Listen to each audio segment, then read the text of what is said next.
After his nephew was exposed for looting hundreds of millions from a public hospital, Cyril Ramaphosa did what he always does. He denied even knowing his nephew. Even now, when confronted with new video evidence of himself taken outside this very nephew's luxury mansion, he looks the nation in the eye and unashamedly proclaims to know nothing. Ramaphosa's mafia-esque "I don't know nothing" tactics might have worked for him in the past, but it makes us start asking questions and dig deeper into his own personal involvement and test the theory that he tries to tell us is the truth. You see, his denial isn't just suspicious, it's downright impossible. Stay tuned, because in today's video we will expose how the lie that Ramaphosa is spinning to the entire country about Tembisa is blatantly at odds with South Africa's own presidential security protocols. We will show how he insults the citizens of this country by expecting us to believe claims that he himself knows to be even impossible, so unashamedly. The Tembisa Hospital scandal has been known for quite some time, having been first exposed back in 2022 by the whistleblower Babita Deokaran, who was consequently assassinated in broad daylight on the streets of Johannesburg. A recent report by the Special Investigations Unit also revealed that Hangwane Maumela, the nephew of Ramaphosa's ex-wife Hope, ran the syndicate partly responsible for looting the Tembisa Hospital via its procurement system. With all the money he stole from Tembisa, Maumela then purchased, just in the past 5 years, a 75 million rands or $4 million Bantry Bay mansion, multiple other luxury homes across Johannesburg, and a fleet of exotic cars, including Lamborghinis, Bentleys, and several high-end SUVs. Reports also linked him to commercial properties and shares in companies holding lucrative state tenders. And as you can imagine, this damning report on Maumela raised quite a few eyebrows given his close familial connection with the president of this country. But Cyril Ramaphosa denies everything. In fact, when the news initially broke of the Tembisa Hospital scandal back in 2022, Ramaphosa denied even knowing Maumela at all. A recent example, one of your own nephews, whose company scored contracts worth 381 million rand from Gauteng hospitals. And you write that it's not being felt by the majority of our citizens because BE only benefits ANC-connected cronies. No, you keep saying my nephew. I don't even know this gentleman. And so let's not even get there. I don't know him. He denied ever knowing Maumela when the report from the Special Investigations Unit was released on September 2025 and continued to do so even after a video recently surfaced of Ramaphosa at Maumela's house, claiming that he had only coincidentally been filmed outside of Maumela's Sandton mansion in 2023 while he was out on a morning jog. So in 2023, I was walking, as Mr. Ngwenya said, with one of my colleagues who was my then advisor, was now a deputy minister, taking a walk in the morning. And I often say, when people say, we want to meet you, Mr. President, I said, no, come at 6 o'clock, come and walk with me. And then you will have me for an hour and a half as we do our 10-kilometer walk or so. So I was walking with Mr. Sevilla, and as we were walking past a house which I saw in construction for quite a while, and I kept asking, whose house is this? It is a massive house, and I wanted to know whose house it is, and I never got the information. So walking there, a car comes past, and I always mispronounce this person's name, Thibaut Touch or something like that. He gets out of the car with another gentleman. He wants to talk to me, to photograph, and all that. So we stop. And now we are against the wall of this massive house. And that's where the photograph happens and the video.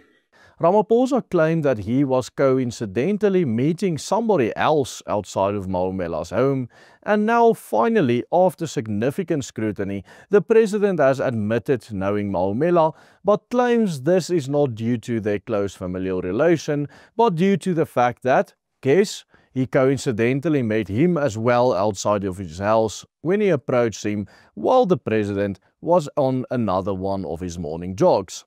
First, he told us he met somebody else outside the mansion on his morning jog. Now on another jog, he coincidentally met Maumela, and therefore maintains that he has no knowledge of Maumela's shady business dealings whatsoever. It's all just by coincidence. But let's pause there for a moment and unpack the narrative that Ramaphosa is espousing here. Firstly, he claims that he goes on daily jogs of 10 kilometers in which he invites people to come up and speak to him.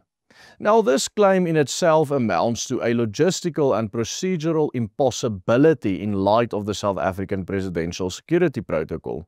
South Africa's Presidential Protection Service, or PPS, under the South African Police Service, is mandated to maintain 24/7 close protection of the president. This includes advanced route planning before every movement, meaning no unplanned detours, perimeter security sweeps of the area of public spaces like parks, streets or beaches that are pre-cleared before the president is even allowed to walk there, and fixed formations, a minimum number of bodyguards in front, behind and beside the president whenever he is out in public. An immediate reaction team positioned nearby with vehicles ready to extract him within seconds. Now, there is simply no scenario where the PPS would allow random members of the public to freely approach or engage the head of state without prior vetting. In fact, when a president does engage civilians, even on walkabouts or jogs, these are normally staged events, coordinated with municipal police, intelligence and local security. Civilians in the vicinity are often screened or escorted by plainclothes officers. Even photo ops and handshakes are pre-arranged with these people who meet Ramaphosa on these so-called jogs, with security identifying every single person involved in advance before they meet with the president. In fact, even presidents known for their supposed public accessibility, like Barack Obama held in his PR, never literally met unvetted strangers during daily exercise. So the idea that anyone, a random unknown person as he alleges Maumela to have been, can just walk up to the president on a suburban street on any given morning while the president is out on an unplanned jog, strike up a conversation and take a selfie is operationally absurd when we consider the laws around the president's security. So when Ramaphosa claims that he often invites people to approach him on his morning walks, it conflicts directly with not only the PPS's mandate, but also with the Presidential Standard Operating Procedures, documented under the Presidential Handbook, which expressly highlights the need for controlled movement and secured parameters at all times when the president is out in public. So in light of all of this, we know that Ramaphosa is lying about what happened in the video, and we know that Ramaphosa is lying about coincidentally meeting Maumela by chance on one of his morning jogs.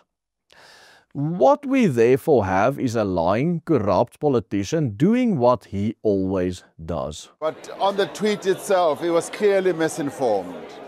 And whoever gave him that information was completely wrong. There are no killings of farmers or white farmers in South Africa. What Ramaphosa did in 2018 with regard to farm murders is exactly what he is doing now in 2025 with regard to the Tembisa Hospital scandal. Despite evidence showing that there was cooperation between the Maumela syndicate and the government, of which Ramaphosa is the head, to steal massive amounts of money that was supposed to go to the people in need of medical support, Ramaphosa continues to try and excuse himself with the most ridiculous claims anyone could ever make up. Ramaphosa's denial exposes yet again the deceit that defines his administration. Indeed, a deceit that has defined ANC rule since 1994. And if he can look the public in the eye and claim ignorance about a man tied to his own immediate family, then his denials in the Phala Phala scandal, the Eskom cover-ups and every other corruption inquiry ring just as hollow.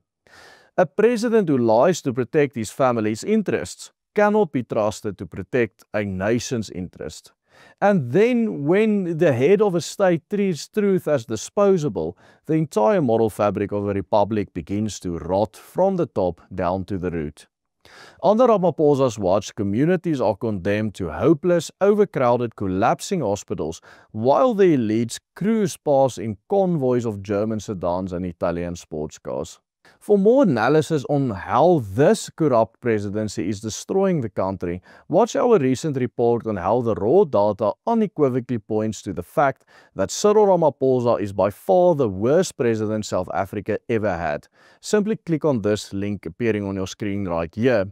And if you like our content, consider supporting our work by simply following the simple steps on the banner at the bottom of your screen.